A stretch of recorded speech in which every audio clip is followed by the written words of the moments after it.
Hey everyone, how you doing? This is Nancy. I hope everyone's having a great day. I am going to do a flip through of my N2 Sterling Ink planner. That's the week size. This is the 2024 vertical. I actually ordered the vertical by mistake, and I wasn't sure what I was going to do with it, because if you look at the vertical weeks, the space in between is very small. So I wasn't sure what I was going to do with it, and I didn't use it for a little while. But then I decided I was going to do a word of the day. So that's what I've been using this for. So I have a vinyl with my name, and then I have a coffee, I believe this is Coffee Monsters Co. sticker. And then I have where it says word of the day. And then this says, this is a compact size, N2V. So it's N2 vertical, compact size, full year common planner. And then I've just used stickers from Paper Studio, which is Agenda 52. I think that's Hobby Lobby. And I have stickers from Temu and AliExpress, and I'm trying to think of where else. Mostly those places in here. And these pages, I just wrote about why learning a word of the day is important. So if you want to freeze this and read that, you can. These are just where I printed off what the months, why the months are named, what they're named. Like why January is named January, why February is named February. So that's what those are. This is word of the day. This is why March was named March. So I skipped some pages because I'm going to write in there later. I may write a poem or a song or something I like in these empty pages. This is when, December was when I started using it as a regular planner, and then I decided the months were too little.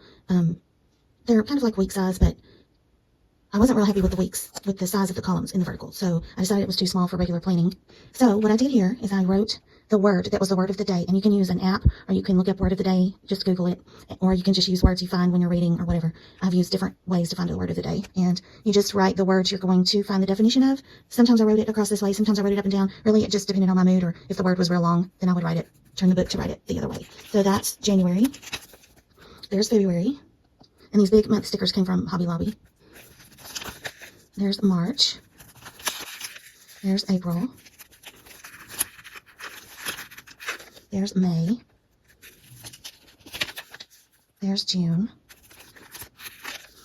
July. August.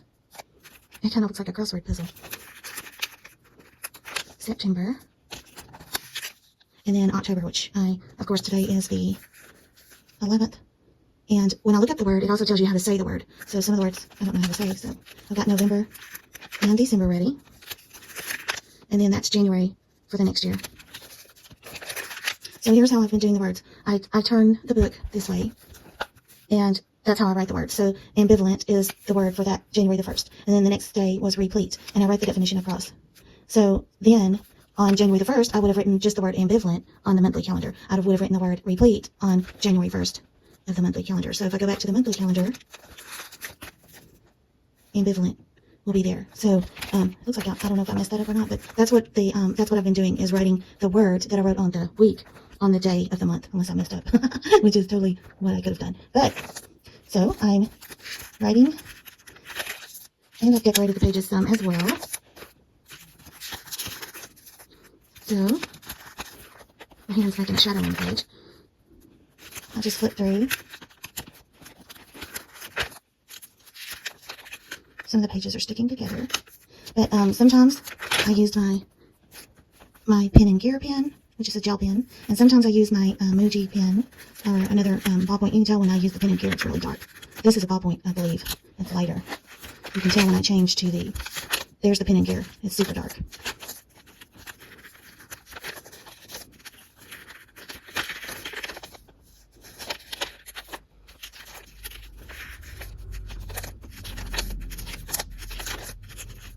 So the stickers don't necessarily go with the words, because the words are all randomly picked by apps or whatever I'm reading. They're just random.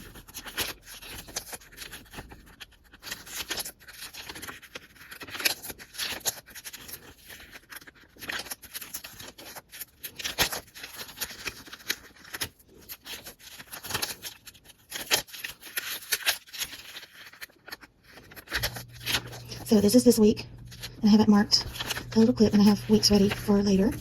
And then I have a little vellum from Sterling Ink where the note pages begin. And then back here I just have stickers. I just have it decorated some. I have some pages back here where I finished putting like what the, like May, why it's named May, June, why it's named June, so on. I've got some notes back here for things like that. And I don't think I will buy a book just for this next year. If I want to do this, I will just do this in a separate journal. I mean, in my journaling that I do, or something like that. But it is supposed to be, it is supposed to increase your word vocabulary and increase your language development and enrich your cognitive abilities, your knowledge base, and it's supposed to be good for your brain to, your cognitive functions, to exercise your brain and so forth, to learn a word of the day. So anyway, that I thought it would be, since I had the book already and I didn't know what to do with it, I thought it would be a good way to use up the book so that I didn't just waste the pages, and it was kind of small for me to use for my planning since I accidentally ordered it. And I use a different weeks, that's the horizontal kind, for my planning. So I thought I would share what I'm using this book for, and I have learned some words, and I think it's a good way to use, to exercise your brain. So thank you for watching, and I hope you have a good day. Bye!